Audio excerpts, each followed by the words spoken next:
Just imagine a country where every 9 out of 10 people are living in extreme poverty. A society where the future is all about survival. But suddenly, in just a couple of decades, this country turned into a world superpower. Not just becoming a superpower, but competing with superpower that's been on top for more than a century. And in many ways, even surpassing it. China's poverty rate has dropped to 0%. Since 2016, the country's GDP in terms of purchasing power parity has even surpassed the US.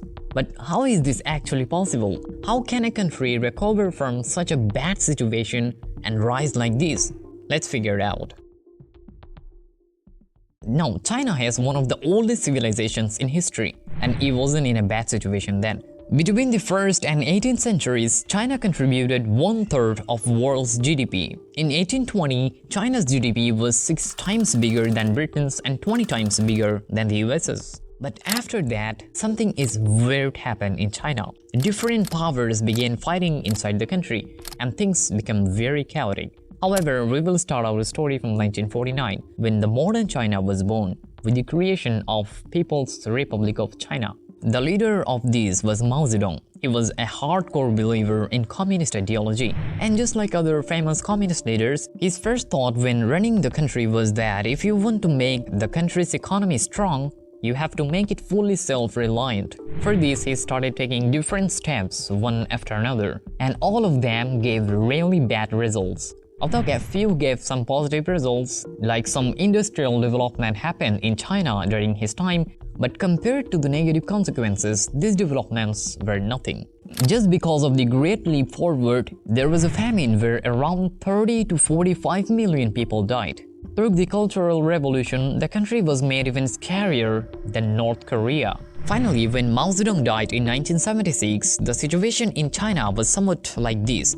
There was a mindset among the people that everyone is equal. And since everything was under government control, everyone got equal status and money. So people had no motivation to work harder, like thinking if I work more, I will have a better life.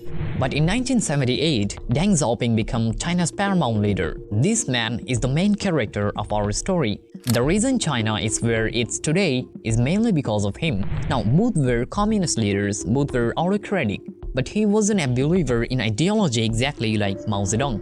Anyway, when he came to power in late 1970s, the main problem of food shortage in China had become even worse. The main reason for this food shortage was the lack of production. Compared to the population, food production was very low. And the reason was low productivity among the farmers. This was the problem they first started to solve, and they came up with a very simple solution. The household responsibility system, where instead of working in a big collective farm, small plots of lands were given to the individual families. They had to give some crops to the government, but they could sell the rest freely in the market. Because of this, productivity among the farmers increased massively. It increased so much that a country which once didn't have enough food became a major food exporter in the next decade. When China achieved agricultural development through this private ownership system, the same system was applied to industrialization. Industry in China was in similar situation as agriculture, so this step worked well.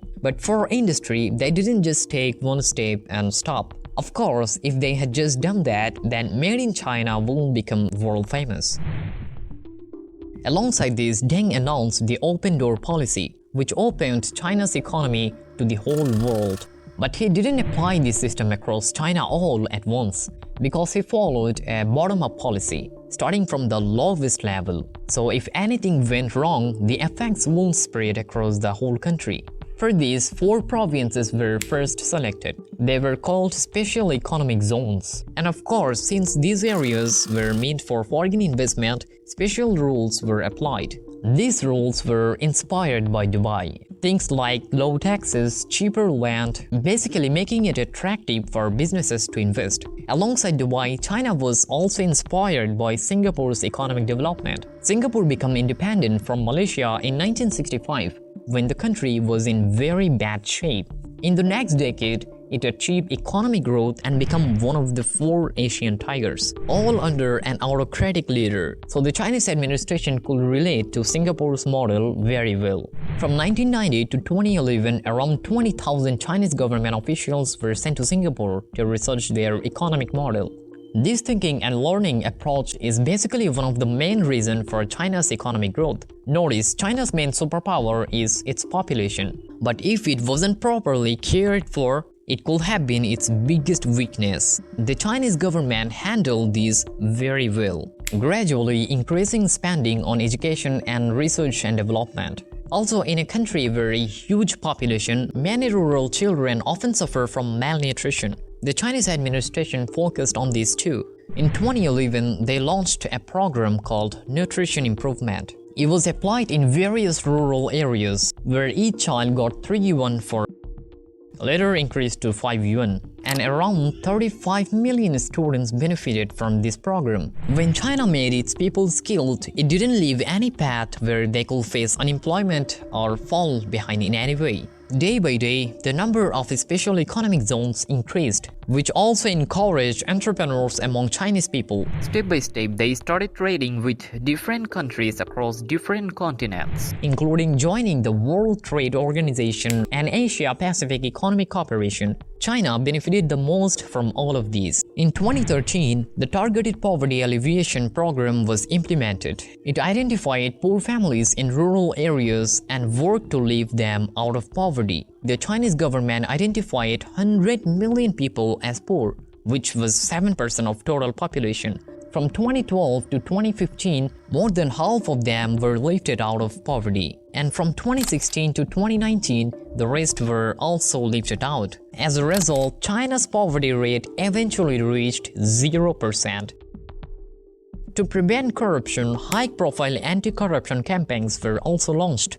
But China's development didn't happen without problems, especially in the late 1980s and early 1990s. One thing in Chinese economy grew very fast, which is called inflation. This happened because China wanted to quickly reduce government control over the market, and the prices and the gap between the rich and poor increased in a short time.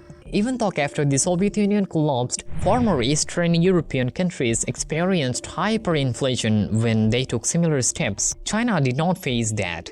Still, in 1989, a movement happened in China, after which Deng Xiaoping reduced his political activities. After that, all the leaders in China continued to think about the economy in a smart way, even though China's market isn't completely free yet. Companies like Alibaba and Tencent are under various restrictions. In one side, this limits individuals from reaching their full potential, but it also prevents big companies from having monopoly power and gives new and small startups equal opportunities to compete. Also, Chinese people aren't really given a chance to think much about political freedom and freedom of speech. But since they have good quality of life and jobs, there is not much discussion about it. Thank you very much.